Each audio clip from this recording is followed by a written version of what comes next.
Can Jalen Green be the Bradley Beal of Devin Booker's?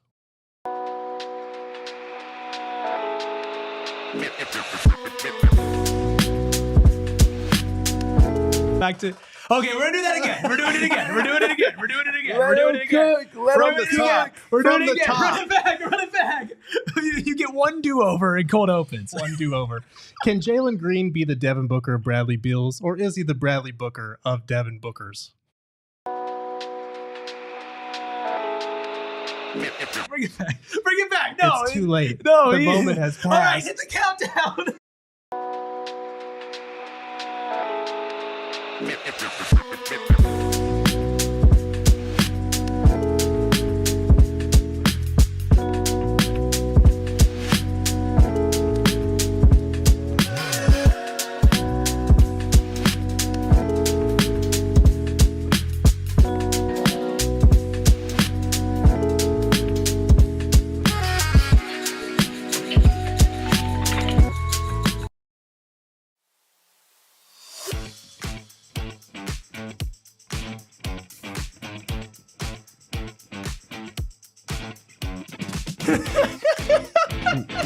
Bottom top, psychos and sickos unite for what's going to be apparently a hilarious edition of PHNX Suns right here on a Monday afternoon. That might go down as the greatest cold open of all time. The Bradley Booker of Devin Beals or Jalen Greens or whatever the hell it is. I know who we are. Of course, I'm Erik. That's Gerald. That's Steven. We got Ayrton, the Freckle Mamba, behind the Mac, making all the magic happen. I'm legitimately out of breath from laughing so hard. I got tears in my eyes. Maybe a weight has been lifted from this team from Phoenix. But of course, the most important people, all of you in the chat, on YouTube after the fact, listening on audio. And if you don't know what we're talking about on audio, I don't know how we're going to edit that and put that together. So maybe it would encourage you to come check out the beginning of the live stream as well. If you missed it yesterday, hey, Kevin Durant got traded. We did a breaking news podcast. I was on for the first 30. Espo, Steven, and Gerald held it down for another hour after that. Want to say thank you to everybody. We looked at the numbers and we broke the record at PHNX for the most amount of concurrent live viewers at just over 3,000 live viewers all in one stream at one time. So we can't do what we do without you. Yep. And after that, Sunday night, tapped in with our boy, Flex from Jersey, his return to PHNX. He dropped some incredible gems that we're going to share just a few with you here today. But of course, you want to go back and listen to that entire hour plus long second episode we did. But here we are today, the fallout from a Kevin Durant trade. And we're going to try to break down if Jalen Green fits. Gerald wrote some incredible articles over at gophnx.com. We have little pieces of that as well. But before we get into it, fellas, it's been over 24 hours in the post-Kevin Durant era here in Phoenix. How are we feeling? I'm Gerald Green, and I feel all right. I'm Erik Bourget. I don't even know what the hell I said off the top. But yeah.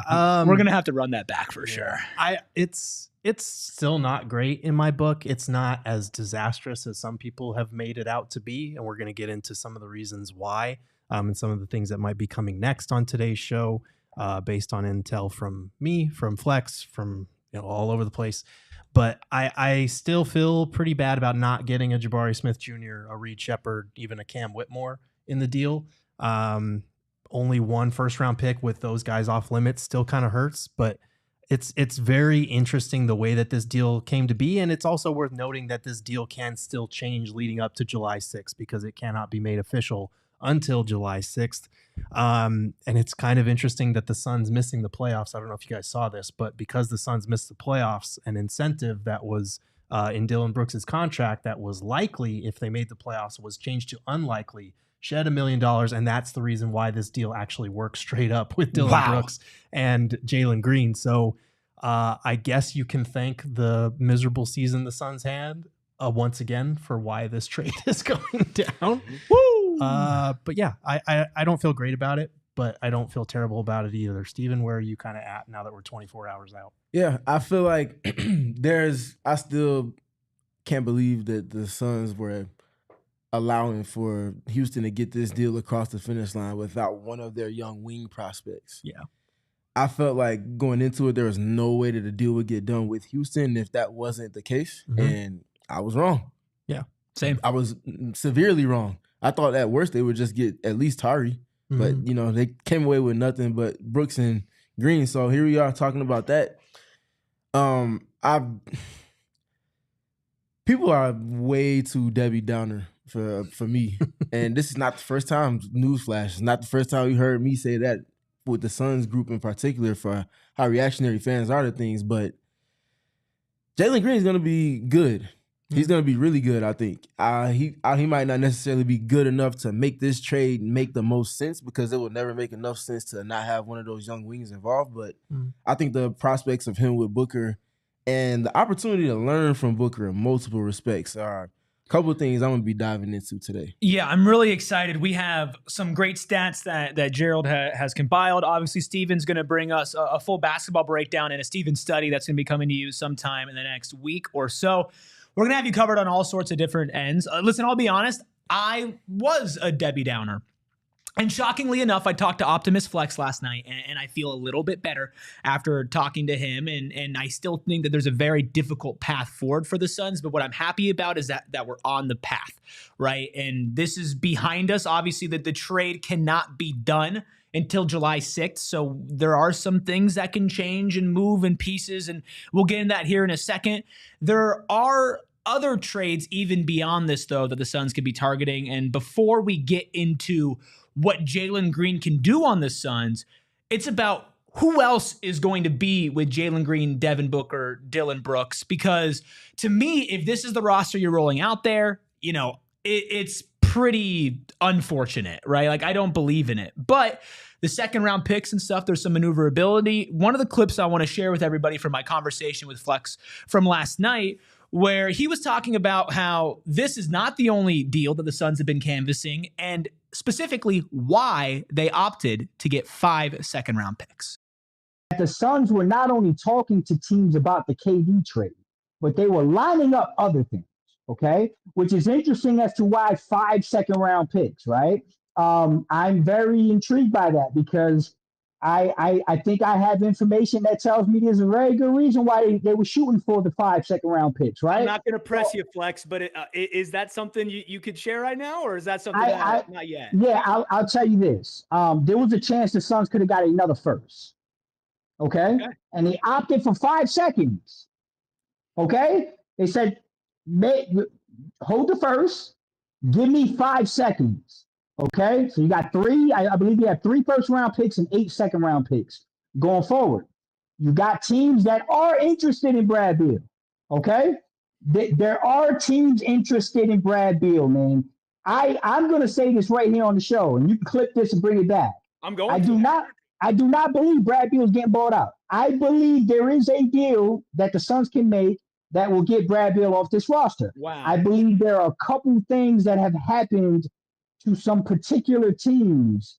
I believe there's basketball business that's happening that is gonna put us in a situation where you could potentially move Brad Beal, attach some of that equity, those assets that you just got in second-round picks, and get someone to take Brad Beal. Okay, so a couple of thoughts.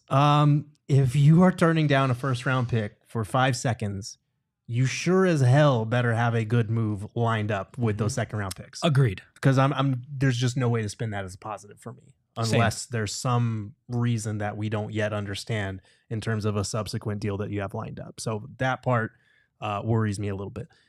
But in terms of deals potentially for Bradley Beal, teams that might be interested in him, we've been spitballing over the last few weeks before I left for paternity leave about potential Bradley Beal deals. I've always said it feels highly unlikely. Getting a deal across the finish line, I still feel like is going to be a real challenge. I don't think it's impossible. And this is something from my article. I talked to a few sources as well.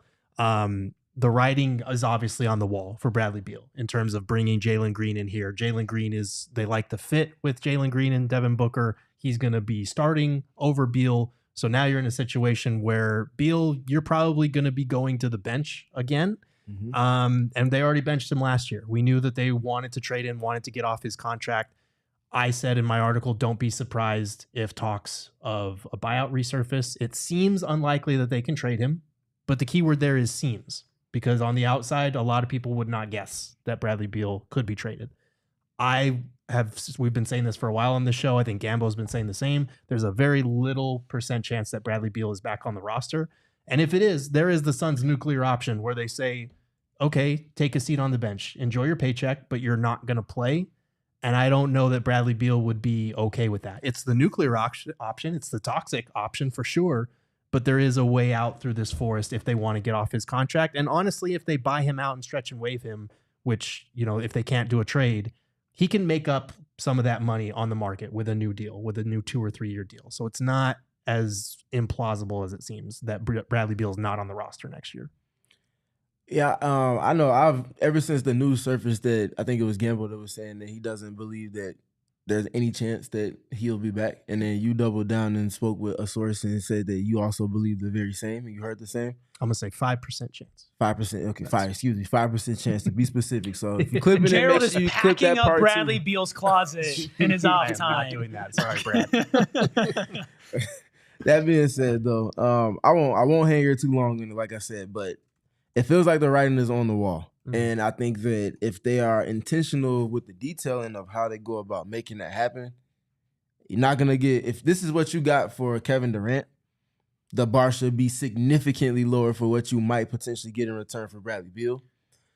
But the winner is going to be the Suns simply ducking the second tax apron. Yes. In that situation, this scenario in particular. Mm-hmm. You get a significant portion of the mid-level exception to use with free agents. And that generally helps them with roster building, as well as making subsequent trades with that tertiary tier of guys that we've been speaking to, Royce O'Neal and Grayson Allen in particular. Maybe you do a trade with them together going to the same team. Maybe they're part of a 3-team trade where they're both going different directions. Maybe it's just one of those two. You simply give yourself options. Yeah, the Grayson and the Royce stuff is also something that Flex and I talked about last night. And you mentioned, Gerald, about how Jalen Green now changes the pecking order when it comes to guards. And I think a lot of people, the first question, and this is my first question I had for Flex, was, well, are these teams that you're hearing, are they teams that Bradley Beal would be willing to waive his no trade clause to? Because if he's not, then this isn't going to happen. I found his response extremely interesting. Are these teams that you can imagine, and I'm not asking you if you've checked on this, that you can imagine that Bradley Beal would waive his no trade clause to go to? Yes. Emphatic yes. Unequivocally yes. Flex, okay, because you're giving me hope, man. You're giving me hope. I'm telling you, this is why everybody's going crazy, and I'm like, listen, there's too much that I've heard and had discussions about behind the scenes for me to ignore it. My ears can't unhear it, right? So I know there's a situation where Brad can't get traded. I know these are situations that Brad will waive the no trade clause. I know Brad wants to play, brother. I know Brad wants to play. Brad knows he's still a good basketball player. But Brad also is understanding this is a transition, bro. Now you're behind Devin Booker and Jalen Green. Staying here doesn't make sense, brother. It just doesn't. And if I sat you on the bench, and I'm speaking respectfully because I got a lot of love and respect for Brad Beal. But if I sat you on the bench this year, you better believe next year you're in a worse situation in regards to the pecking order in the backcourt. This isn't Tyus Jones now. So think about the perspective of Brad's career, his contract, his desire to get another contract, his desire to prove that this wasn't a catastrophic bomb, and that he's still a good basketball player. So I believe they're going to trade Brad. I believe that they're going to trade Brad for a better package than people think. I'm not telling you we're going to get an NBA All-Star, but I'm telling you that some of these holes we're worried about could get resolved in this Brad Beal trade. Listen, I love Flex, and I trust in Flex, and obviously we worked very closely here with him, and I consider him a good friend of mine. I still look at other NBA teams, and I think to myself, why would they want Bradley Beal? But Steven, Nate says it in the chat. Bradley Beal in himself isn't like solely trash. It's the value that's trash. And a lot of that matches up with his fit in Phoenix and his overall money he's getting paid. I think it makes sense that you look at an athlete like that and say they want to go prove it somewhere where they can actually hoop. I mentioned it during the season, especially when it got to the lowest of the lows. there is not another player that's more ripe for a fresh opportunity elsewhere than Bradley Beal. And I think that there are GMs that are willing to roll the dice on the trade to get him in their team context and just see about it. Because imagine we talked about Orlando. They're off the board now with Desmond Bane, and I think that was a better option for them than Bradley Beal. But we didn't know that he was even available to be poached at. Mm-hmm. So outside of players like a Desmond Bane level guy, which there aren't that many that are available on the market, Bradley Beal is as good as it gets. Now you obviously have to shoulder the brother that contract and him not playing up to that standard, that level, but he can look a whole lot closer to that if the team and the style of play and the context fits for him in ways that it just simply never has with the Suns. There's also a misconception about Bradley Beal here, I think. Not just the fact that he's still a good basketball player. Mm-hmm. It's mostly about the size of the contract and the number of games that he misses due to injury. Yep. But there's also that misconception about his no trade clause. I don't think he would be viewed this way if he didn't have that no trade clause, because a lot of people think he's just turning down deals left and right. Like Bradley Beal has never, to this point, still been presented with a trade offer for him to turn down. Mm-hmm. The reason for that is because people haven't wanted to trade for his contract.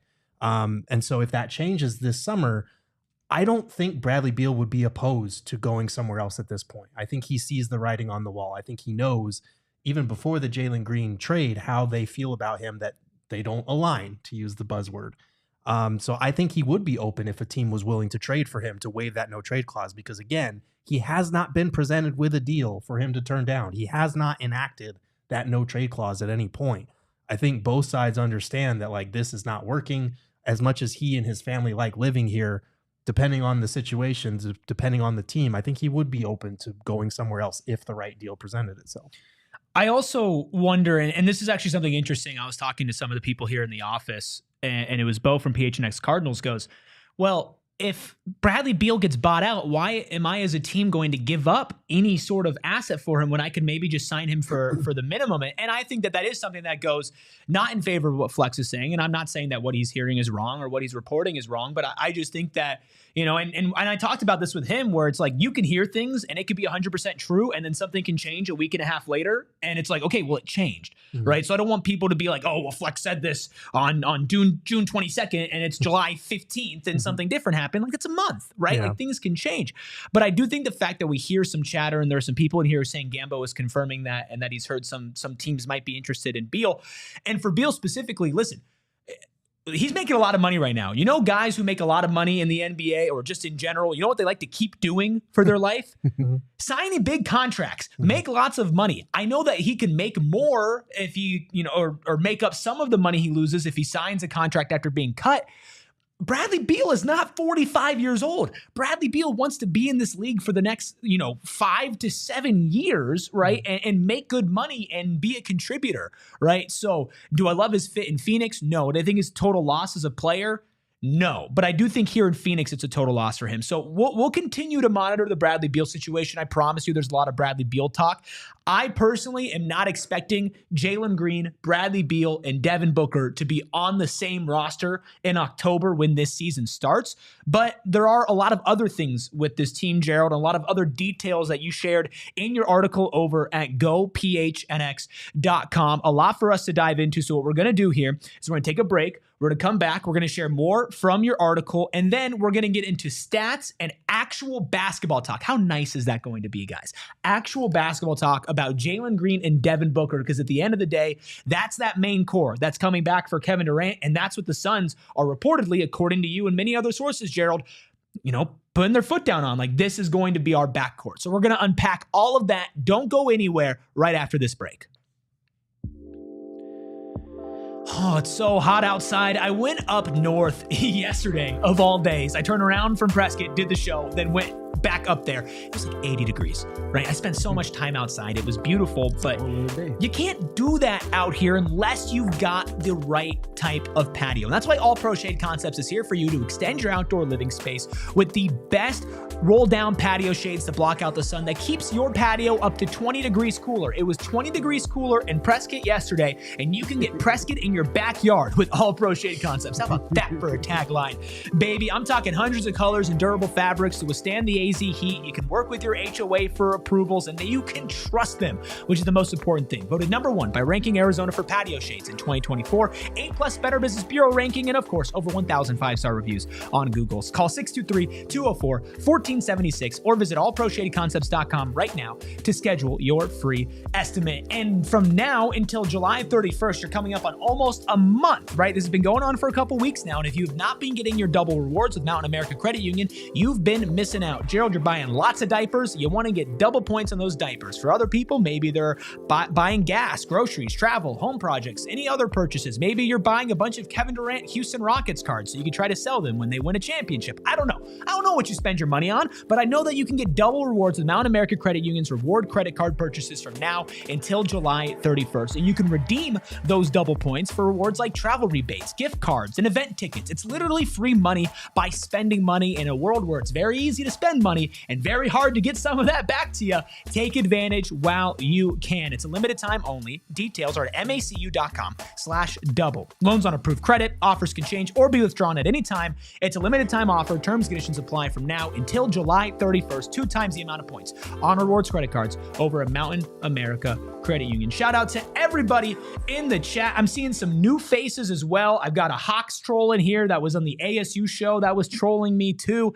I mean, it's just a beautiful time to see the basketball community come together. By the way, Steven and I did record a mini pod that's coming out tonight on video and audio on if Kevin Durant screwed the Phoenix Suns over. So if you want a little bit more on that, you can check that out. And of course, Gerald, you have 2 articles up at gophnx.com right now, and you'll probably write a couple more this week with the draft coming up. But there are some really important tidbits for some of those that couldn't or haven't yet been able to check out on the website. Want to give them a little teaser on what they're missing? That diehard news we should. We should tell them about the diehard. If you do want to read all of Gerald's articles and read them ad-free, we have an intro offer sale for $36. We just keep giving y'all discounts to become diehards.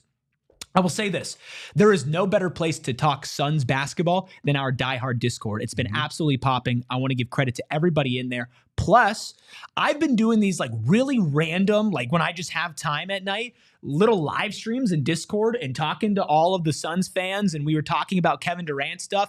And those are uncensored, unfiltered, behind the scenes. You can jump on and talk with us. You can comment and talk with us. It's really fun. All of our diehards, I'm sure, can vouch for it. Go phnx.com/join. $36 intro offer. Plus, of course, you get access to everything else, a free shirt, a free hat every year, 20% off all of our events, ad-free experience on our website, access to all of our diehard content, including Gerald's article, plus so much more.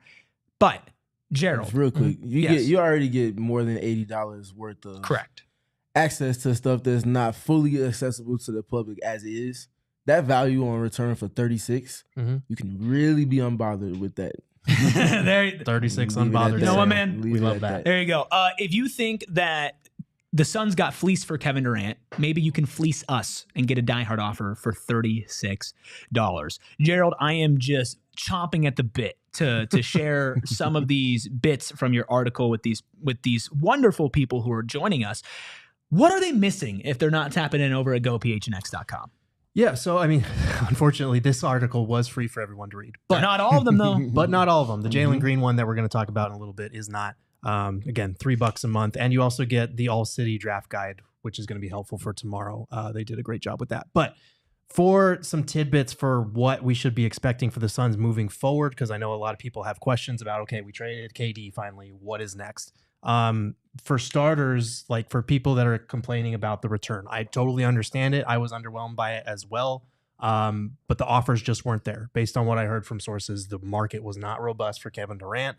The Miami Heat were never serious about making an offer. Khalil Ware was off limits. Nikola Jovic was off limits, which, okay. Somebody put Pat Riley in a retirement home, dude. Right. Like they were willing to part with number 20 for terms of draft capital, but more than anything, it felt kind of like posturing, like, well, we tried to get Kevin, like they were not serious about Kevin Durant if those were the offers. Do you think do you think Pat Riley's so senile he actually thought that he somehow got Nikola Jokic?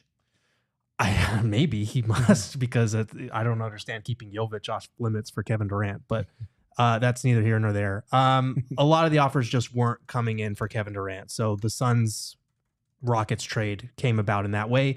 I had reported this a few weeks back that the Suns were going to prioritize that number 10 pick, and that's exactly what they did. They don't think 2027 or 2029 are going to be that valuable. They believe they'll be back on the path to contention by then. Whether they're right or wrong, we're going to find out in the coming years, obviously. But for the people that wanted them to acquire an extra pick from Houston, it was kind of always going to be number 10 that was prioritized above everything else.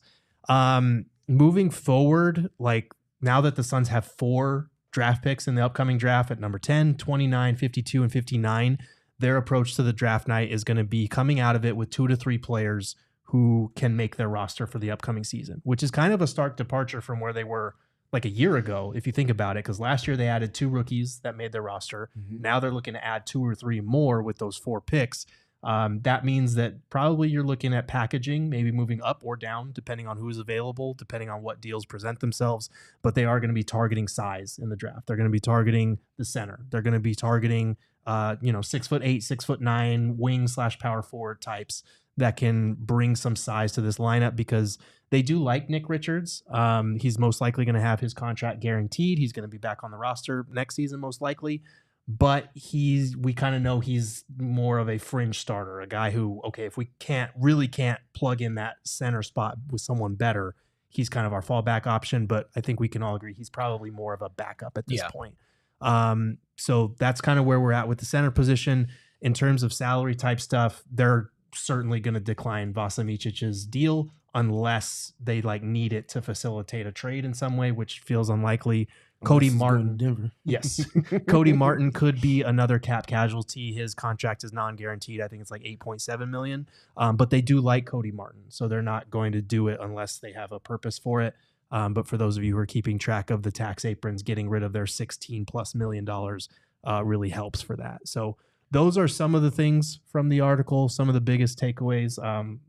Any reactions before we move on to the next thing? I think a lot of that makes sense, especially on the Nick Richards side of things. And I just feel like at least the path that it seems like the Suns are trying to be on, Steven, it does make sense to me, even for those who are not big fans of the trade. I do feel like we are aligned on what direction this team is trying to go in the future. And that is a welcome sight. It is a welcome sight, and that's kind of what I was going to get to after hearing everything that Gerald just shared with us in those brief moments before you spoke.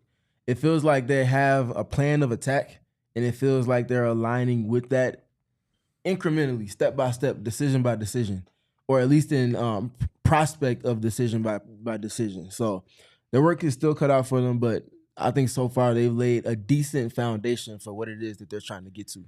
Yeah, I think that there's a chance that they can't do what they want to do. I'm not saying that this is going to end up being a good team or they're going to figure it out. I still have my doubts about Brian Gregory. I would not say that this trade has alleviated those doubts by any means, but I think there's the potential there. And I think potential is a great transitioning point into the article that is locked for diehards only, Gerald, which was just so incredible. Your breakdown on Jalen Green. We have some awesome numbers here, but we have a quote from your article to kind of kick things off about, some former teammates of Jalen Green's that are big fans. Yeah, absolutely. So spoke with an NBA player who was teammates with them both, said Dylan and Jalen are elite warrior mentalities and show up to battle every single night. Phoenix got 2 great ones. There's some more in there in the article as well. Again, teammates are usually going to say positive things about guys that they've played with, but I don't think that warrior mentality aspect should be overlooked, especially in regards to getting younger, to getting more athletic, to getting guys who are hungry. And again, not to imply that Kevin Durant was not hungry here in Phoenix, but it's different when you've won a title, when you're 36 going on 37, versus when you are, in Jalen Green's case, I think you guys saw on his IG him posting photos of him with his Rockets teammates. I think being there in Houston meant a lot to him. I think he's very disappointed in the playoff series that he had and what it eventually led to, because if that guy goes out there and averages 25 a night in the Warriors series, I don't think we're having this same conversation. So I think this is a guy that's coming in with a chip on his shoulder. We know Dylan Brooks lives permanently with 2 chips on his shoulders. Like that's the way the guy wakes up and gets out of bed in the morning. I think those things matter because we've talked about this before.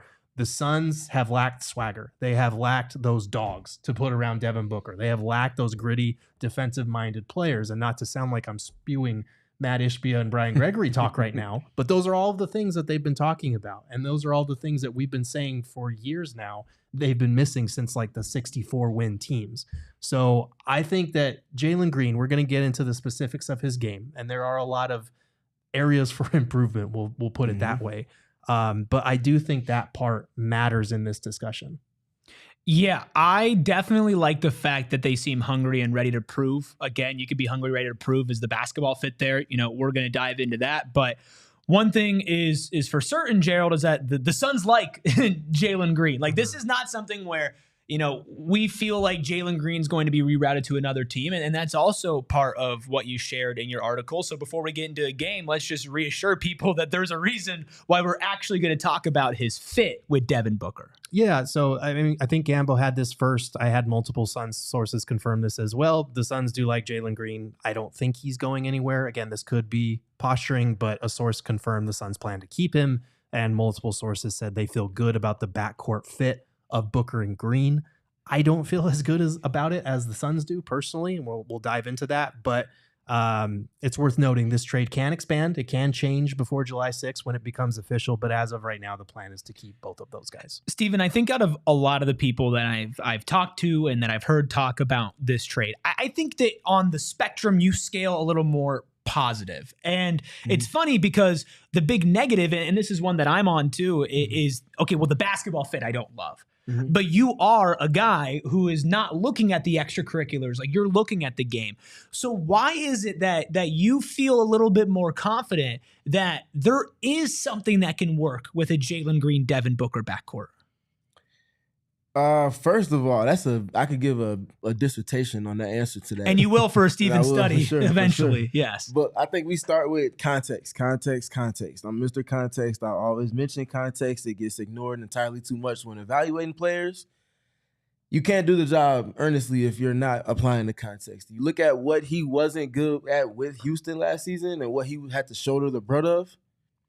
The number 23 comes to mind. Y'all know what that means? Not Michael Jordan. That's the percentage that he staked claim of for makes for the team on average last season from deep and attempts from three last season. That's not going to be the case with the Phoenix Suns in any capacity. In addition to that, the style of play having another guard that draws two to the ball and gets the attention that Devin Booker does from multiple contexts of play naturally puts him in a position to where last season he didn't have many defenses that were tilted to where he could go and attack from an uneven standpoint. This season, going into it with the Suns, he's going to have that plenty, maybe as much as he's ever had in his career. For a player that gets downhill, that puts you in perfect position to be successful. And then the last quick one for me with all of that, it's the learning curve. Because for the things that people, at least if you're doing it the right way, I think, in terms of assessing him for what he didn't do well in the playoffs, didn't like double teams. There's one player in the NBA that's gotten a lot of attention for things that happened 6-7 years ago about him not liking double teams. Who was that? Oh, gee, I can't think of him. For some reason, it's just Joakim Noah Devin coming Booker. to mind. No, I know. I know. Of course. And my point in bringing that up is how ironic is it that Suns fans, at least the ones that are looking at it the right way, are holding Jalen Green's lack of ability to go up against double teams because it's the first time he's seen it in his career against him, when you just got done going through that with Devin Booker 4, 5, 6 seasons ago. We see where Devin Booker has grown to because of that. He's going to help Jalen Green naturally expedite that process and figuring out how to accept it and then attack it as a counterpunch. Gerald, you and I think, are a little bit more hesitant on this. And talking to Flex last night, I'll be honest with you, I felt a little better. And a simple question he asked me that I'll now ask you is, before Devin Booker, who is the best offensive player that Jalen Green has played with in his career? Oh, yeah. It's Fred VanVleet. And that's why context matters. That's why context matters. That's why it matters. But there's also, and I'm not trying to be too far on either direction here. I'm trying to kind of walk a middle line. I told people on Twitter I'm talking myself into Jalen Green, or at least accepting the Jalen Green part of this. Gerald, there's also the context of, he had a lot on his shoulders in Houston, and in the regular season, it looked okay. It was inconsistent. It looked good, but in the playoffs, there was a pretty significant drop-off. Yeah, let's take a look at those splits, because I think it's worth noting that you don't start 82 games for the 2 seed in the Western Conference by accident, and you're not the leading scorer on that team by accident either. So average 21 points, 4.6 rebounds, 3.4 assists. The shooting left something to be desired, shot 42% from the floor. 35% from 3, which was a career high, which is not great since that's below league average there. But it's what happened in the playoffs that was more concerning for a lot of people, even though it's a much smaller sample size. Those numbers dropped to 13 points, 5 rebounds, just under 3 assists. Only shot 37% from the floor and under 30% from 3. He scored 38 points in one of those games, which is propping up that average. If you take that game out of the equation, he was averaging about 8 points per game on like 20% shooting. It was bad. And he scored 38 points in one game, 48 points in the other 6. So it was a bad first playoff outing for Jalen Green. The efficiency dried up when the defense ratcheted up a little bit. But again, the context does matter a little bit. This kid is 23 years old. It was his first playoff outing. It was against a very good and smart Warriors defense. And being the number 1 option on a playoff team is very difficult. It's not an easy thing that every player thrown into the fire at that age can just automatically take it and own it like that. Yeah, and some people are saying, Şengün's the best offensive player that Jalen Green's ever played with. Okay, and I like Şengün. He was an all-star this year. I'm a fan of his game. He's not a world beater on offense right now. He's still growing in his own right. Yeah. There's going to be nobody on that team in Houston besides Kevin Durant that even comes close to creating the amount of gravity that Devin Booker is going to create for Jalen Green. I think, beyond just the playoff dropping, right, and understanding the context if he was being put in a tough situation and that he hasn't played around a lot of offensive talent, Steven, a big critique that I've seen and that honestly I feel of Jalen Green is that it doesn't seem like he's continuing this upward trajectory over his 4 years in the league. It feels like, at least statistically, and when you look at some of his game, he hasn't shored up a lot of these big weaknesses and there isn't like a big growth. Watching him develop over the last couple of years, obviously looking at it in a different context than what we're looking at it now, would you say that Jalen Green has improved as a player since his rookie year? Yes. And how? In what way? Because of what he's been asked to do. And this is why context matters. You look at the Houston Rockets teams that preceded last season where he has Fred VanVleet and Alfred Şengün steps up in an all-star capacity. The things he's been asked to do, the shoulder of usage, the shoulder of just production that he's been asked to kind of take in on a game-by-game basis. The simplest way I could put it is every team has a number 1 option. Mm-hmm. All contexts are not equal. And I think Suns fans should be more understanding of that than almost any other franchise in the entire NBA because of what Devin Booker had to go through before Chris Paul came around, as well as Jay Crowder, and they shifted things with that. That being said, you look at what Jalen Green was asked to do with the Rockets last season, especially in the playoffs. You go into that series, Şengün's not getting double-teamed. Who's getting double-teamed? Jalen Green. Mm-hmm. Is this the first time he's seeing these double teams? Yes. And to that point, I would highly suggest anybody to take a listen to Trey Murphy III talking about the shock value of getting double teams after you've never gotten them and the impact that it has on your game rhythm, yet alone your decision making and how it impacts the team. That's a listening tip I'll give you. But back to Jalen Green. You apply that context and you see why he wasn't successful. Start with credit in Golden State. Yes, he has to be better, but why couldn't he be the player that he was in the regular season? They're taking away from certain pockets of the court. They're sending double teams at him that he just hadn't seen. And his rhythm's broken. You get the game where he dropped 38 in game 2. That was a ton of pull-up threes. That speaks to the potential that he has as a three-point shooter, but how often is he going to actually have those opportunities when he's getting double-teamed to the extent that he was increasingly as that series went on? Yeah. I think a lot of people also in chat are talking about how he's young and he has a good work ethic and that he is somebody who's also been available. So his rookie year, he played 67 games. He started 67 games. That's the lowest amount of games that he'll play in any season over his 4 years. His second year, played 76, started 76. The last 2 years, including this season, for a Houston team, again, was the 2 seed in the West this year. He played 82 games and he started 82 games. But there are some on-off numbers, Gerald, that show the team did have a better net rating when he was off the court. So he was starting, but some of the numbers do show, and we'll get to more advanced stats here after another break, but some of the numbers show that this team that was the 2 seed was not at their best when this young bucket that could score 20 points per game that's always available was on the court. Yeah, and a lot of it was on the defensive end. You look at the on-court, off-court net ratings. I think they were about 8.1 points per 100 possessions better.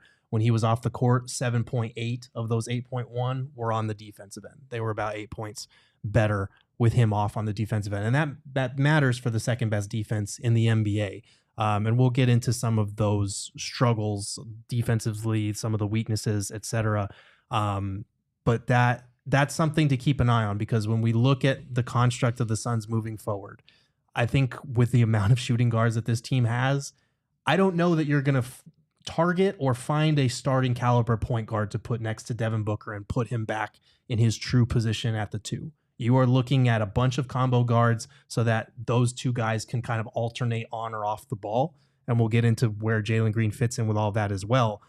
But like, Green is an interesting fit in multiple ways, in good ways and in bad ways, when you bear that in mind, because the Suns aren't going to go get a point guard. Devin Booker is probably going to run a good amount of point, and he should, because he's the best advantage creator on the ball, like we talked about all last season. Bringing in another undersized point guard does nothing to fix that problem. So Green is going to have to dial back his on-ball usage, which was really high in Houston by necessity, by context. And he's also going to have to play more off the ball than he has in Houston, because the ball needs to be in Booker's hands more than it needs to be in his. Yeah. Yep. And I was going to say that gets back to my point from yesterday, the Jordan Ott in it all. What vision does he have for the offense? What does the usage look like in terms of who has it in their hands? But also, what is he doing with both of these players to unlock them in movement off the ball to put them in position to be successful? Yeah. Listen, there are building blocks with Jalen Green, right? And I don't want to be out on a player who is going to be 23, right? He's played 4 seasons in the NBA, and his team has consistently gotten better over those 4 years as well as he's been there. So there's good and there's bad, and we have more stats to prove it. We're talking stats on drives, shot creation, 7 dribbles or more in shooting. Like there's some pretty interesting niche stuff that Gerald and the crew, we all want to share with you. We appreciate. Listen, we have almost 600 people in here right now on a Monday afternoon. Hit that like button, hit that subscribe button. If you are new around here, maybe you're a Jalen Green fan, right? Maybe you run Jalen Green Muse. Welcome to the Jalen Green stands. We hope that you're nicer than the Kevin Durant ones. Hit that like button, subscribe. We're live 5 days a week, usually at 3 p.m. Monday through Friday. This week, things are going to be a little bit different. And of course, it got juicier because the Suns have the 10th pick in the NBA draft. We are going live on the first round and the second round of the draft. On Wednesday, we'll be live at 4:45. On Thursday, we'll be live at 5. We were going to do the whole show either way. But guess what? Now it just got a whole lot juicier. Tomorrow we have a special draft guest, a guest from the Houston side of things, and more deep dives in what the Suns can do at number 10. But today we're continuing to focus on Jalen Green, and we're going to get down in the weeds. Let's talk about numbers, and let's do it right after this break. Oh, I love Wendy's. And I love Wendy's Frosties. It is known throughout the Suns community. I'm saying it. I am a strawberry swirl girl. Gerald, you are my brownie batter baddie.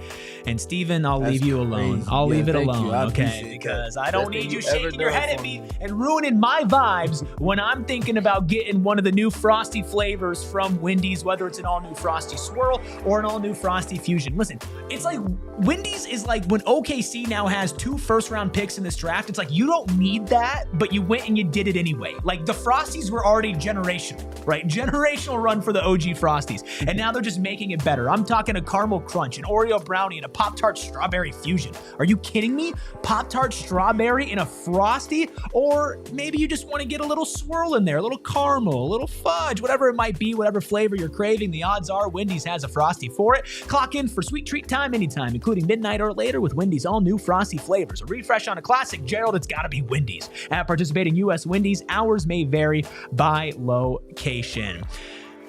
I talk about it being hot, and that means you're turning your AC on. And that means you're staying inside a lot more too. And did you know that nearly half of your energy costs come from cooling and heating? Well, I can because I look at my energy bill. With summer here, it's time to get smart about savings like I have with a smart thermostat that can help you manage your energy bills like I have. Smart thermostats can work with your APS rate plan to maximize comfort and convenience while minimizing your energy costs. If you're on an APS time of use plan, use your smartphone or device to automatically adjust the thermostat to take advantage of lower cost off-peak hours, or do what I did last night. I was laying in bed. I didn't want to get up. It was too hot. I grabbed my phone and I turned the AC down. You don't just got to do it to save money. Do it to save time as well. If you already have a smart thermostat at home, see if it's eligible to enroll in Cool Rewards. And Cool Rewards members can get smart thermostats for as low as $0. Find instant rebates, discounts, and special offers on smart thermostats, energy-efficient appliances, and more at marketplace.aps.com. You must be an APS customer. Pay shipping and taxes. Other restrictions apply. Go to marketplace.aps.com for more information. All right. I'm feeling good. I'll be honest. I'm very happy with how this conversation has turned out so far. I don't think we've skewed too far in either direction. I don't think we've gone doom and gloom. I don't think we've gone full hopium. There's good and there's bad. And I really appreciate how both of you have helped us like attack this and unpack it from all angles, because really like there's so much potential here. And that's why the headline says like the polarizing potential of Jalen Green. That if he's best case scenario and this fit works out, I mean, we're talking about maybe Devin Booker's backcourt mate for the future, right? And there's also a chance that you can look back and say Jalen Green was a return for Kevin Durant and the Suns screwed their franchise over. And it was the building block that eventually led to Devin Booker requesting out. Like there's so much that can go on with this. And that's why I think we look at some of these numbers of the highs and the lows of what Jalen Green does, Gerald. Yeah, let's get into some specifics of his game. We're going to start with some positives. We're going to circle back to some negatives, and then we're going to end with some reasons for optimism that are based on what we saw in Houston. So in terms of positives for Jalen Green, like Steven mentioned, the 3-point volume, the fact that he was shooting about 8 threes a game, that matters to a Suns team that since they became contenders has not shot enough 3-pointers to keep up with the pace of the modern NBA. You look at his speed and his athleticism. Those are things that the Suns, outside of pretty much Ryan Dunn for the last couple of years, have been sorely lacking. The way that he is able, with the ball in his hands, it's almost magnetically sticking to the ball because of how fast that he moves with it. He is capable of snaking through a defense. He's capable of weaving through pick and rolls quickly. When two guys are out there guarding the roll, he can split those two defenders in the blink of an eye. Those are skills that are hard to teach in the league, but he has that athleticism. We've all seen the highlights of him dunking. Like he is an electric dunker, especially in transition. He is super efficient on the break as well. And that matters for a Suns team that Jordan Ott was talking about. Like, yes, every team says they want to play faster, but the Suns want to play in transition. Devin Booker has been trying to get his team to play faster for years. Having an electric athlete who can finish on the break, I think 91st percentile in transition efficiency, that matters. The biggest thing for me, and this is the one that we're going to talk about right now, is the downhill mentality and the ability to drive.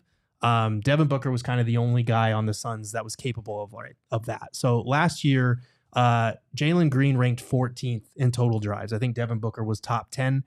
The problem here is that when Jalen Green does get into the teeth of the defense, he can finish. He does have some electric finishing moves, but the shooting around the rim, the field goal percentages were not as great as they needed to be. So what does that leave you with? That leaves you with driving and kicking. He was only 66th in assists on his drives and 10th in turnovers. So you're talking about a guy who's top 15 in drives, top 10 in turnovers on those drives, because, you know, if you drive more, you're going to turn it over more, but only 66 in assists. So the tunnel vision for me, and I included some clips in my article, the tunnel vision is something that's going to need to get sorted, and it's going to need to improve with time. And hopefully this is an area where Devin Booker playing with him can help him. Yep. You want to go? Well, I kind of want to set you up, Steven, because one of the themes that I remember, because we've talked literally so much basketball, obviously, over this past year. And with this team, and we mentioned Bradley Beal specifically when he was playing and when he was an impactful factor, it was, well, he's one of the few players on this team that actually put some rim pressure on. And there was so much on his shoulders of, okay, we need Bradley Beal to attack the rim. Obviously, there's negatives along with it, but how much does bringing the defense in, having somebody who's so willing to get ahead of steam downhill, open up for players like Devin Booker, but also some of the other guys on this team like Ryan Dunn? Yeah. I'll shout out David Nash on Twitter. He tweeted about it earlier today. Piggybacking off of what I said yesterday on the reaction pod that we had, the breaking news pod, having an elite rim pressure player next to Devin Booker is a template for success. Where his snagging process with Bradley Beal is availability. And you just got done talking about Jalen Green having not missed a regular season game in either of the last 2 seasons, while shouldering the brunt of a significant amount of usage on an individual basis. He doesn't have to do that anymore. That naturally is going to put him in a better position to be successful, be more efficient with the shots that he is creating once he does get a touchdown hill. But I think also he'll see great value in having to not do all of the creation for himself by himself. Devin Booker being able to initiate is going to get a certain type of attention. If Jalen Green's on the second side or Jalen Green's a pass away to get into a dribble handoff, things like that, Jalen Green's going to have more driving lanes than he's had to navigate over the last couple of years, where he might have to make 1 or 2 moves before he gets to a driving lane that he chooses. Now, within a template for spacing and with the team that they're going to have with Phoenix, he'll just be able to go one dribble and get to where he wants to get to. And then that leads to where we're getting to now, where you talk about the turnovers. Because of the teams that he's been working with, a lot of times he just had to mentally process it as, I need to go get a paint touch and I'll figure it out after that. Now it's going to be, okay, I got a paint touch. What's the defense doing to me? And who is that in the corner? It might be Grayson Allen, who's knocking down north of 40% on wide open catch and shoot 3-point opportunities. Or even worse, it might be Devin Booker, who's never really had those type of opportunities created for himself until he spent time the last 3 seasons with Chris Paul, and then obviously even more so with Kevin Durant. So there's domino effect that's positive in a complementary fashion, both for Jalen Green and unlocking him off the ball and to do less creation for himself, but also vice versa for Devin Booker if Jalen Green is initiating and doing it for him. Let's talk about the shot creation, because I think that's a key point. And I think a lot of it was dependent on the Rockets needing him to do that. Yeah. They needed an on-ball shot creator. And I think in a way it kind of miscast Jalen Green, because he is an elite shot creator. He is not an elite shot maker. So let's look at the numbers here. We've got categories here for all different areas of the floor: overall, rim, paint, mid-range, pull-ups, 3-point pull-ups. And we've also got 3 categories. 1 is shot creation, 1 is shot quality, and 1 is shot making. So these numbers are all from the B-Ball Index. And to kind of highlight things before we read them, if you're on audio, this might be a good visual thing, but Ayrton did something pretty cool to kind of help our video viewers here as Gerald goes through it. Yeah, so let's give some efficiency context with a little bit of color here. So overall, rim, paint, mid-range pull-ups, Jalen Green is an elite shot creator. 96th percentile, 98th, 97th, 90th, 97th, and 98th in all those categories in shot creation. The dude can create shots for himself. And this sounds like something that should be easy for every NBA player, but it's really not. Like at the college level, a lot of these guys can create their own offense. But at an NBA level, being able to self-create for yourself is a valuable tool. And it's something that can help Devin Booker in a half-court context, in a transition context. It's something that can take some pressure off of him. And I think for Jalen Green, it's going to be even easier because he is no longer the number 1 option that opponents are preparing for like he was in Houston. Now he's the number 2 guy. The problem, though, is that Jalen Green does not always take great shots, and he doesn't make a lot of the shots that he is taking. So if you look at shot quality, overall, 14th percentile. At the rim, 9th percentile. In the paint, 57th, so that's better. 6th from the mid-range, 57th on pull-ups, and 44th on 3-point pull-ups. So not a ton of great offense being contained, especially at the rim in terms of what he's producing, and the shot making is kind of all over the place. Like it's 53rd overall, so not horrible. At the rim, it's 89th percentile. And these numbers bear in mind the degree of difficulty. But paint, mid-range pull-ups, and 3-point pull-ups, it's all 9th percentile or lower in those categories. So this is something where guy can create a lot of shots, maybe doesn't take the best shots, isn't efficient on the shots that he does take. That context is what's going to have to shift for me in Phoenix, because with Devin Booker, Jalen Green is not good enough as a scorer to kind of, okay, go be point book and I'm going to be the guy that's in the natural 2 guard slot. but he's also not good enough as a facilitator to like take the ball out of Book's hands full time, be the one running the point, dribbling it up, and letting Book be a shooting guard. So this is the key for me is, can he be an off-ball threat? Can he be a catch-and-shoot guy to where when Book is operating, he can attack those closeouts? He can cut off the ball. He can knock down catch-and-shoot threes, which he did last year at a 41% clip, but on very, very low volume. He took a lot more pull-up threes than he did catch-and-shoot threes. Those are all the things that I'm thinking about. Steven, let's throw these. I want to throw these back up on the screen. What stands out to you? Out of all this green and red and yellow, there's a ton of all of it. What's the number one thing that pops into your mind? Well, if we're talking about and looking at him through the lens of development, it's a lot harder for you to get to a point where you can get the creation that he gets to the elite status that he has. It's a lot harder to get there if you don't already have it. Having that as a foundation, you can build into it efficiency. You can build into it quality of shots in terms of discernment of what shots you're taking and in what situations you're taking it in. Example I'm thinking of, if he gets a drive, do you have to go all the way to the rim this time? Can you pull up to a midi, kiss it off the glass, DeMar DeRozan style, Kevin Durant style, Devin Booker style? Yeah. Like, there's little discernment things that come with maturing as you watch more film and you have more nuanced coaches' perspectives in your ear, and they're disciplining you within that, which leads to one of the overarching questions I have for him. And it's going to take game film and multiple games to kind of assess it, and it's going to take some unlearning and relearning for him. I imagine Jordan Ott looks at Jalen Green as a positive project, and I mean that complimentary. I have a way a vision where I can streamline your success for creation, but put multipliers on the quality of shots that you're generating for yourself and others, and the efficiency of the shots in terms of your make and miss ratio. To that point, I believe his shot profile is going to shift positively for him. And this goes back to what I was talking to with Houston. He's asked to do a lot. He had to take pull-up threes. He had to, because they just didn't have many other ways to create offense in the half court in particular. Because he's with Devin Booker now, he doesn't have to take 8 a game. Yeah. What if he cuts that down to 6 or 5? And that leads to more middies, or that leads to more attempts at the free throw line because of the pressure he puts on the rim and how defense has to collapse on him. There is he's a puzzle piece, if I can put it as condensed as possible. He's a puzzle piece next to Devin Booker. And I feel like in Jordan Ott's system especially, he's going to be one of the main puzzle pieces, especially if we continue to look at it from what Ott and company did with Cleveland last season. I don't think there's any hiding the fact that this is a risk. Right, like you're gambling on Jalen Green, and I said this, like, one of Brian Cracker's first move as a GM is putting part of his reputation in the hands of Jalen Green, and like, Godspeed to him, right? Like, would I have made that decision? I don't know. Do I think he was basically kind of forced into that decision? Yes. This is a massive, massive, massive project for Jordan Ott. To me, this is like, hey, we believe in Jordan Ott.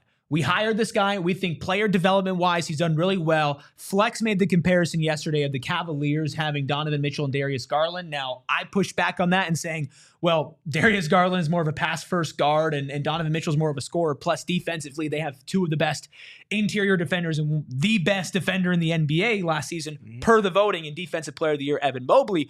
So it's a little bit differently, but with the tidbit that Shane Young shared with us, who covers the NBA over at Forbes last week, which feels like 10 years ago. But last week when he was on the show, Gerald, of Donovan Mitchell saying that Jordan Ott is constantly sending European plays, NBA plays, college plays, whatever it is, to his team to say, can we develop this? Does that ease, and I know I'm not asking you to say that Jordan Ott's going to be a great coach because we just don't know.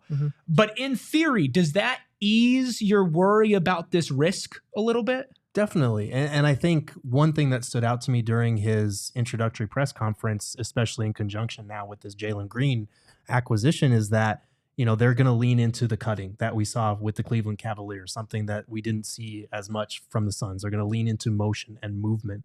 Jalen Green's fast as hell, and he only ranked in the 55th percentile in cuts per 75 possessions last year because, again, the context of the offense that he was in and what the Rockets specifically needed him to do, his high usage of being on the ball. I think he was 96th percentile for the Rockets in terms of on-ball actions, his usage in those plays. That's not going to be the case in Phoenix, and because he's quick, because he's athletic, because of all the attention that Devin Booker commands, that cutting is something that Ott should lean into and should unleash him in a certain sense. I mean, this is fascinating. I'm loving this conversation as a Suns fan. Obviously, being up here, I hope you are all enjoying it as well. 540 of you in here on a Monday afternoon. If you are watching on television, thank you so much for watching us. I want to remind you the party always continues over at gophnx.com, which means it's time for overtime right here on PHNX Suns. And of course, if you're other people over at gophnx.com, you can check out Gerald's article. You can check out all of the podcasts, all the mini pods that we've done all in one convenient location. Plus, you can check out even more right here on PHNX Sports. Thank you to all of you that have sent in your super chats as well. We will get to your super chats here in a second. I've just been so enamored with this conversation. Like, it's genuinely fascinating to me. And to me, like, as much as we are in this space, I'm also a consumer of what goes on in this space, especially with the Phoenix Suns. Like, there's so much of my life is this.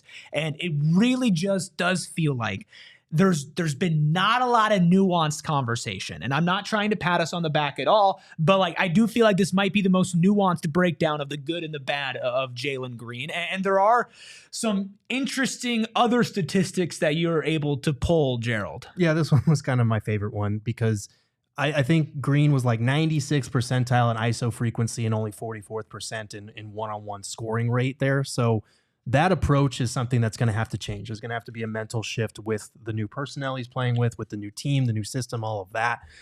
Because this is a fun one. Like, NBA.com tracks how many shots, how many three-point attempts players shoot after a certain number of dribbles. So after 7+ dribbles, which is a lot of dribbling in the modern era where the ball needs to move, where players need to move. After 7+ dribbles last season, James Harden led the league with 236 attempted threes. Second was, that's a lot of step backs. Anthony Edwards, a lot of pull-ups, 199. Trae Young, third, 190. Steph Curry, 180.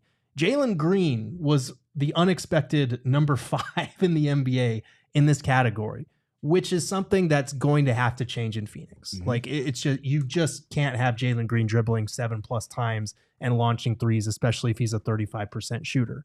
But I do think that will change. I don't think a movement-based, motion-based offense under Jordan Ott is going to allow room for that type of thing. I don't think having Devin Booker in the same backcourt is going to allow for that type of thing. I don't think Jalen Green even necessarily needs to or wants to do that if he's in the right context. So this is something that's kind of indicative of the mental shift that he's going to have to undergo in terms of learning to play more off the ball, of not having to force things on offense, of having to, launch a bunch of threes and get to the mid-range and takes all these bad shots. I'm optimistic about what they're going to be able to get out of him if they can cut down on things like that. Steven, I have a very specific question for you, and I'm not trying to put you on the spot, but I love being put on the spot. Okay. So what you mean? He thrives under pressure. Jalen Green is not the first player to go from a situation where he's being asked to do a lot to likely being asked to do a little bit less. And we've seen some of the deficiencies and some of the results of what he's able to do.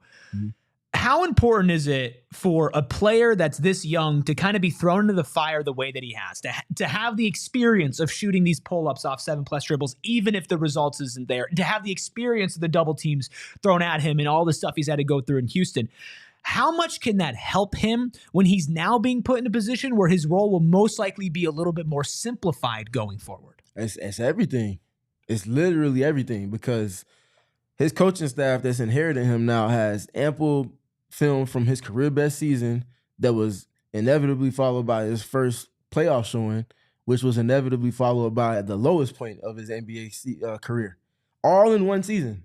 There's so much film that they can go to last season and point at, you can do this better. Our system is going to benefit you significantly better than Houston's did because we have X player here. We have Devin Booker at the top of our roster. There's so much trickle-down domino effect that's going to come from that, all putting him in a position to be as good as he can be. But everything lies in how disciplined is he going to be in the unlearning of bad habits that got established because of the ways that he had to operate for his teams each of the last 2 seasons. There's a lot of unlearning that's going to have to take place, and he has to be able to he has to have the humility to take that in and then apply it in real time. And for a Suns team that's looking to make the playoffs next season, he might be the biggest X factor in that, because if they get the most out of him, if he's an all-star, borderline all-star level guard next season, that's a team that can be no worse than 6th seed. And if he's significantly less than that, that's a team that could be in the same situation that they were in this past season and missing the play-in. And Gerald, I think that what is going to help Jalen Green is the fact that there aren't massive expectations on this team. And I think that there will be some Suns fans who probably overreact to the first month or two of him playing here. But always, I think he has this runway, and whether or not he gets better with it or not, I'm not going to fully predict. I'm still kind of walking the line here. He's going to have the runway to improve and correct these things that are so clearly wrong. And I do think that if by the end of this season, or if we're going into next season, we're having these same conversations, then I'm not walking the line anymore. I'm more so into the negative. But the opportunity is there for him to take that. Yeah, absolutely. Especially like we've been talked about in a new system, in Ott system, playing next to Devin Booker, learning from Devin Booker. Like we talked about the speed and athleticism that he has, which is something that Book doesn't really have. Book could give him a lot of tips on how to utilize that speed instead of just 100% all the time. He learned a lot of that from himself. He learned a lot of that from Chris Paul in terms of being able to get to his spots. If Jalen Green can do that and be maybe a little bit more efficient, a little bit more composed in those spots instead of go, get my shot, shoot it, that type of thing, I think that could help him a lot. Defense for me is still a concern. He doesn't check out as a guy that creates a lot of deflections or turnovers. He doesn't check out as a great defender. He probably learned a lot in Udoka's number 2 defense, which will help. Yeah, I didn't have a choice. But I think that's going to be one of the things is like, okay, if he takes a lot of shots but is not efficient, if he is not a great facilitator, and if he doesn't defend well, then he's going to be a bad fit for Devin Booker. That is my fear. But if he can do 1 or 2 of those things just at a better level than he showed last season, you're looking at a situation where this team is going to be scrappier than I think people expected. I think he's going to be as well situated as he's ever been in his career going into this season with the Suns because of the system implemented, the principles in the system implemented by Jordan, not first and foremost, how him and his coaching staff are going to hold him accountable to the disciplines that we've spoken to off the stats that you provided, off of the moments that I've spoken to that crept up on him last season. And then but arguably the biggest point in it, he's playing next to Devin Booker. The attention Devin Booker gets, the relatability that Devin Booker has to Jalen Green, having been a player in those similar situations before, those things are invaluable, honestly. And I think that Jalen's going to greatly benefit from this Suns team timing-wise with where he is in his career. I truly hope so. We do have some super chats we'll get to, not really any of them specifically related to what we're talking about right now. So let's just go ahead and put a bow on what I think actually might be my favorite basketball conversation that the three of us have ever had, right? As much as I'm not super high on the return right now, I'm really, really fascinated by all these little bits and pieces. And so if you're just joining us, make sure you check out the whole show. Can I give a disclaimer before we move on? Because I feel I've already seen some comments in the chats. Like, none of this is personal, and I hope that Jalen Green proves me wrong in terms of the doubts that I have about him. This is just bringing up numbers and stats and what we have seen and trying to evaluate a player. Like, I root for 99% of the people that come through the NBA to succeed. Who's the 1%? We're I'm not going to get into that. We're not doing that. Come on. It rhymes with Korai, but Korai swims. This man hates Shaedon Sharpe. Oh no! I'm kidding. But yeah, I just wanted to get that out there because I feel like when you criticize a player, there's always people in the chat saying you're a hater. I don't feel any one way about it, man. I'm telling you what I see and the stats are, and that's the long and short of it. It's criticism with context, man. Yeah, it's one thing if you say, "Oh my God, this dude sucks," and there's a period right after that. It's and never saying personal. That he hasn't shown to be good in this area, and it's because of X, Y, Z, and ABC. Yes, that's the difference between. I'll say that's the separator for us here at PHNX. Absolutely. Yeah, I'll cut that he short sucks. there. No, I'm kidding. Mario Bros said the only guy Gerald hates is Igor Demon. It's Yegor. Oh, Thank you very much. See, I must hate him. I must hate him. Man, I kind of hope they draft him, dog. I want to talk you into it the same way I'm kind of getting talked into Jalen Green. Listen, sure. My final thoughts on this are I still stand by the fact that I did not want a shooting guard as the main piece in return for Kevin Durant. I think that is something that if you could have avoided that, which the more reporting comes out, it feels like the Suns could not have avoided that, that I would have preferred. Gerald, you and I tiered these assets, and Jalen Green was at the literal bottom of all the assets we've talked about. Yes. But I keep an open mind, and sometimes, reality sets in, and you start to look at what the path could be for this team going forward. I'm not confident that this path works out by any stretch of the means at all. I think that there is serious chance that this turns into a catastrophic failure. Genuinely. Like there's a chance that you look back at this trade and it just digs the Suns deeper into the hole that they got themselves in. They could not have Jalen Green develop in the way we've talked about today and fix the problems that we need him to fix. Dillon Brooks can maybe fall down and off of a shooting cliff, right? Like he can't keep hitting threes and he gets older even though he's almost 30.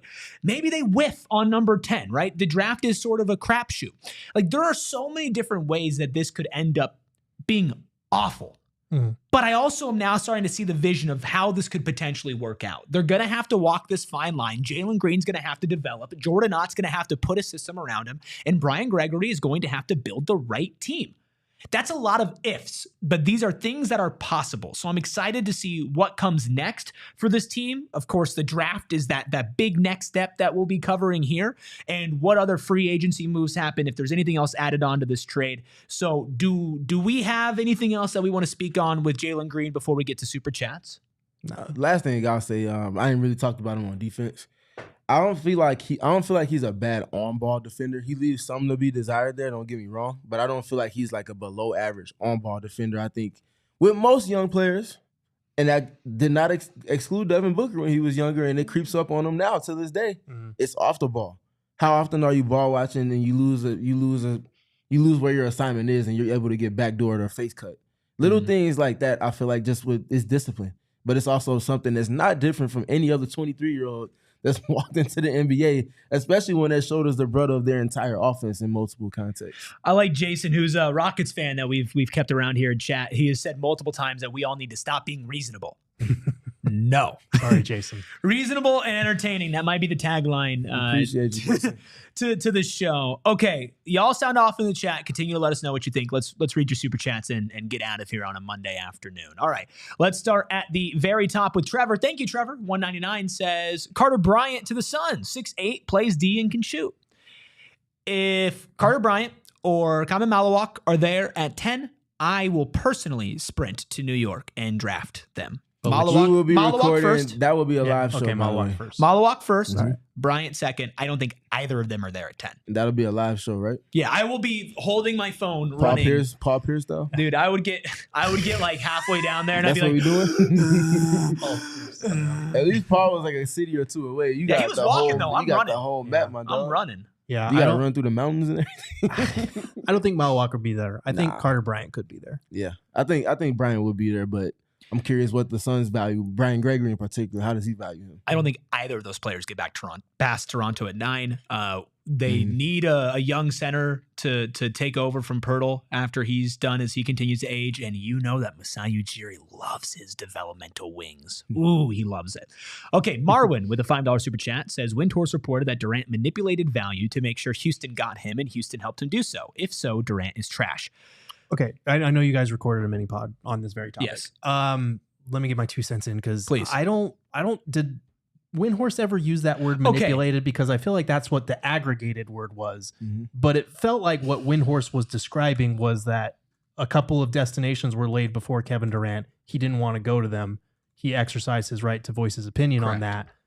And then he wound up in Houston. Like, I don't like that word manipulation when... Yes. He was just doing what was his right. If the Suns are going to work with him on a trade, he's just doing what the Suns are willing, he's taking the leeway they're giving him. Windhorse did say last week that he was depressing the trade market, but Steven and I did talk about this, like, that is his right as a player. And I also want to pass along that during the show, Gambo has said that report is not true, that Kevin Durant and the Rockets worked together to collude and lower the value. Right. The Rockets had an offer at the trade deadline. The Rockets had an offer now. The Suns ended up taking what they think was the best offer for a team that Kevin Durant was willing to go to. Flex shared last night that there was what he believes, in his opinion, to be a better offer on the table for the Suns, but that for other reasons besides what the Suns wanted to do, and you can imply whatever you want from there, income tax, Kevin Durant did not go to that team for specific reasons. And it was not because the Suns did not want to send him there. So at the end of the day, I do believe the Suns got the best possible package that they could get in return. I do not think that, I think the word manipulated is doing a lot of heavy lifting there. And I understand why Suns fans might feel that way if they don't like the return. So I don't think that that's what Wendy was saying. I listened to the entirety of that clip and I did not walk away with that whatsoever. Mm-hmm. Said it all. We did more than the mini pod hitting your feeds later tonight. A $2 super chat from our friend Be Calm See Clearly, who reunited with Flex last night, says, we should put a baby on the court for Ant, you bum. Not touching that one. Sebis, sorry, let me know how to pronounce your name in the chat. I want to make sure I get that right. $4.99, thank you so much. Said, how are they going to move Beal's colossal contract without pretty major draft pick? Great question. No idea. No idea. I don't know if 5 second rounds is enough to get off Bradley Beal. I don't know. Maybe a team can talk themselves into it. I'm just not sure. But do you have any thoughts on that, Steven? Yeah, we might find out later on this week. Oh, God, I hope so. Be Calm See Clearly is back with a $2 super chat. Says, Jalen Green got a hairline and cake. Sorry, Katie. I have not looked at his cake over replacement player. Cake over replacement. Gonna have to dive deeper into the numbers. Check in for the newest Die Hard article from Gerald. That's crazy. Jeff with a $4.99 super chat says, I think we have to see this roster closer to camp. Do you think this means we are going back to point book? At least part-time. Yeah. At least part-time. I don't think... I think the Suns will target a point guard. Maybe a starting caliber one, maybe a backup one, but I think that'll be in free agency or maybe with one of their later picks. And I think when you make a trade for Jalen Green, when you already have Bradley Beal and Grayson Allen on your roster, you're going to naturally have to lean into point book because there's no way we're bringing another undersized point guard into the mix again. Yep. And the one asset the Suns do have is shooting. Yeah. And any team that's contending or any team that exists wants more shooting. Mm-hmm. Be Calm See Clearly with another super chat, $5, quoting a wonderful poet of our generation. Says, Calabasas took your girl and your pride in front of me. Her utopia had moved up the street and her lip gloss is popping. She ain't even need you to eat. Pusha T. On that note, shout out Bush. Ted in the chat asks, is Colin Gillespie returning? You definitely want to check out the podcast that I recorded with Flex. We talked about Gillespie Bowl. We talked about a ton of draft prospects and who he likes in this year's draft. We're going to try to get Flex on again later this week. We have a really fun show for you planning tomorrow. Zeke asked, any draft video coming before the draft? Tune in tomorrow. We have a special guest for draft breakdowns, and we have a guest from the Houston side of things to look at the Kevin Durant trade from their lens, and we'll have some more breakdown shorts and whatnot on some potential prospects the Suns can select. So yes, we will have you covered with the draft now that the Suns have the number 10 pick in the draft. Plus, on Wednesday, we'll be going live at 4:45, 15 minutes before the draft is scheduled to start to get ready for that first round. And then Thursday, we'll also be live at 5, right as the second round starts, as the Suns have a couple picks in the second round. So we have you covered with everything. We had you wall-to-wall coverage on the KD trade. Now we've got you on the draft. After that, Summer League, free agency, trades, whatever else happens next, you know that there's only one place for you to go, and that's right here on PHNX Sports, and that's right here with PHNX Suns. You can follow us at PHNX_Suns on Twitter and on Instagram to get the latest updates and news on whatever's going on, plus some funny jokes thrown in there as well. We want to give a massive, massive thank you and shout out to our wonderful producer behind the Mac, the Freckled Mamba, Eriton, who not only has been awesome with just handling his first 2 weeks on the job during a KD trade, hopping on the breaking news pod, cooking up some fire graphics from scratch for today's show. He's just been absolutely killing him. You can killing it, not him. That's crazy. At Freckled Mamba on socials. We tag him in all of our show tweets, so you can easily find him there if you can't find him on the search. But just want to give him a big shout out because he's put in a massive amount of work behind the scenes, and so are these guys. You can follow him at Steven, don't call him Steve, Steven PG3 on Twitter. That's Steven with a PH. You can follow Gerald at Gerald Bourget to get the latest from his articles, his breakdowns, and everything else. Maybe even a cute picture of Goku if you would like that as well. I think the streets need one of those, Gerald. It's been a minute. It's been a minute. Too much negativity on the timeline. 1 week. I need to see my godchild, Gerald. Okay. All right. He said you can scroll up. It's right there. He's like, it's pinned, dude. What are you doing? And you can follow me at ERIK RUBY. We're going to workshop and do a better, more cohesive cold open tomorrow. So don't miss that one. We all silly like the mayor.